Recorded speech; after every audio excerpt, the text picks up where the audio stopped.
The main character is now in a deep slumber. His soul is floating inside a void and a voice is calling out to him. However, he persists in continuing sleeping, and with this, the voice grows louder, calling him an imbecile. Therefore he wakes up. Now he sees that he is in front of a woman with horns and notices the resemblance with the bright figure he saw before, wondering who she is.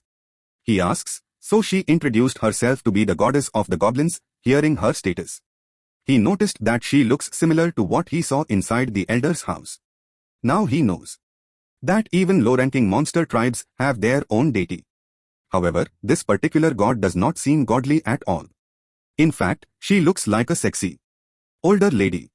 Meanwhile, the goddess notices that he has been gazing at her intently. Therefore she realizes that he was thinking something inappropriate just now. However, she just let it slide since she has better things to do. The last time they met was sudden, thus she couldn't explain to him the reason she granted him immense power, but now they have more than enough time to talk about it. Therefore, she explains why, stating that tens of millions of goblins have met their deaths throughout countless years, treated as nothing but low-level life forms, and they are said to be the weakest beings because of their powerlessness. However, that is why they are also the strongest. This statement sounds stupid and does not make sense, leaving the main character confused. So she clarifies that it is because of their hidden ability called inheritance reincarnation. When tens of millions of the weakest have fallen, they are gathered and become one being of unparalleled power. With this skill, he has inherited all the knowledge and darkness of their fallen brethren. Now his sister is not the only one he is capable of saving, so the goddess leaves the future of their dying tribe in his hands. After that, he wakes up, now having the burden of the future of their whole species. He is more than determined to create a world free of oppression. A few moments later, he decides to write a letter to apply for the entrance exam to the Academy of Dark Magic. The fairy asks why, so he explains, telling her that it is because his first target is one of the 7 greats of the Demon Lord's Academy. The one who rules over this region, the cruel king, Dol. The Academy of Dark Magic thrives as a training ground for army recruits in his domain. Dol is also the Academy's founder. So, if he was to enter the school and become a cadet, he could have an official audience with the founder, and that would be the perfect opportunity to strike him down. With this plan, he knows that he must do it alone. Therefore, his little sister will stay sheltered inside the hidden village of goblins until he finishes dealing with his target. But before he leaves, the goblin fairy catches up to him. Even if she has already finished her mission, she believes that tagging along with him will be an interesting adventure, so she joins him. A few moments later, goblin and fairy arrive at the castle town of Dol's domain. Now, they are heading towards the academy. However, their attention is averted towards someone abusing a slave. Even the townspeople feel uneasy seeing this happen, but it seems like they are used to this man treating a goblin slave when he is in a bad mood. In contrast, the goblin fairy expresses her scorn towards this guy. The main character recognizes the man to be Bradley, the slave merchant. Inside the setting of a fantasy frontier game, he was a low-ranking demon aristocrat who amassed a lot of wealth from trading slaves, crime, intimidation, breaking contract, and so forth. For him, anything goes. To think that his obsession with the character art books would come in handy here of all places, so he concludes that this is a perfect opportunity to test out the abilities of his new heroic spirit companions. Therefore, he tells Fairy that they are going to help that slave, which she gladly accepts. Now they are in an alley where no one can see them, so without further delay, he uses his heroic ability to summon a goblin girl. Now that she is able to talk, she expresses that she is delighted to be alive again, and tells Goblin that she would do anything that he says. Seeing her attitude, Fairy realizes this great ancestor's attitude is quite carefree. Goblin then tells her meanwhile, Bradley is still abusing his slave since he is dissatisfied with her being so useless. At the same time, the townspeople are just too scared to deal with him. So Goblin steps up to deal with him, and asks Bradley to stop hurting the girl, to which he Reasons that he could do what he wants because he owns her.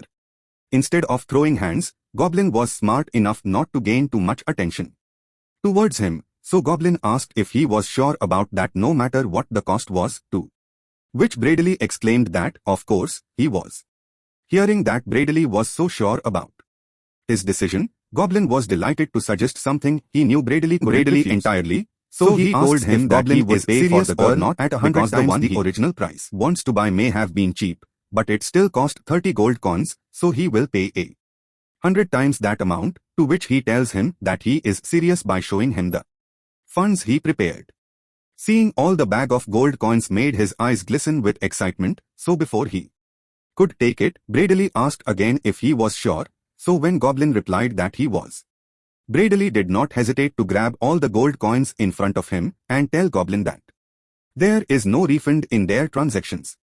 A few moments later, Bradley went back to his carriage, and the girl was left to seeing that she was out of the grasp of the evil aristocrat. The girl asked Goblin why he did that, so he explained to her that he is a goblin too, just like her, that is why he helped, and assures her that she is now safe. She was grateful, still she was curious why he went above and beyond to pay 100 times more for her, to which Goblin tells her that she doesn't have to worry about that, since those coins weren't his to begin with.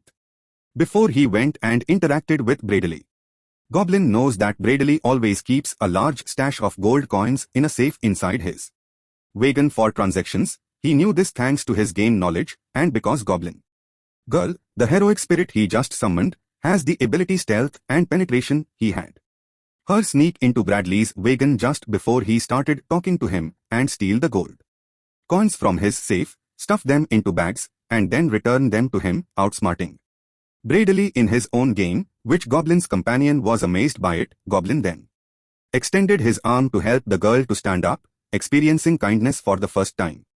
The girl gladly accepted it and expressed her appreciation.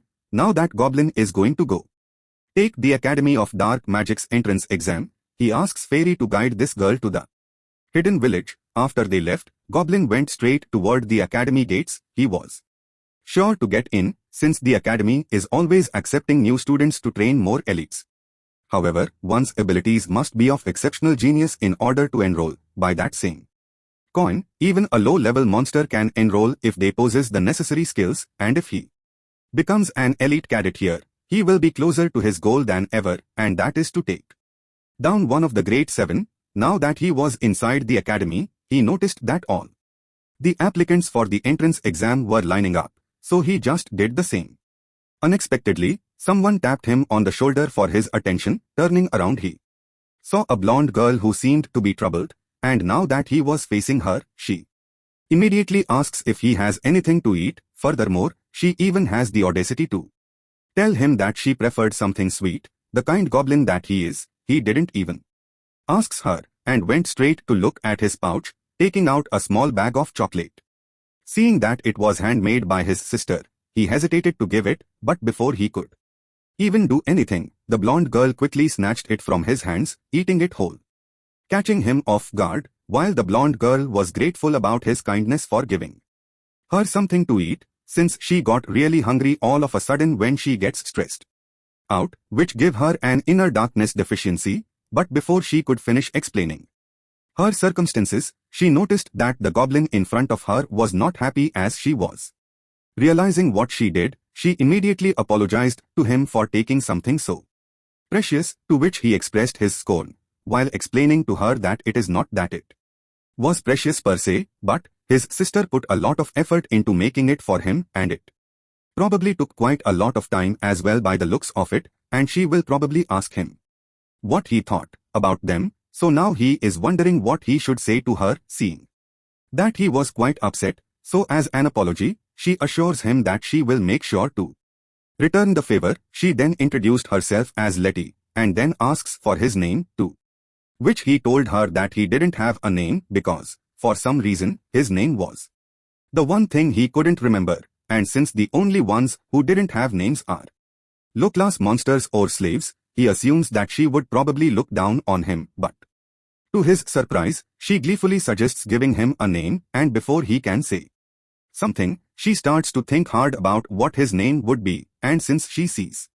that he is all greenish, she declares his name to be Lion. Hearing her suggestion made him laugh, but still, he accepted it as his name. With this, they were both glad to introduce themselves to each other, and just a few moments later, the staff informed them that the entrance exam would begin shortly, so they advise all the examinees to gather at the central plaza. Meanwhile, the douchebags are looking at them from afar, disgusted by the presence of a goblin.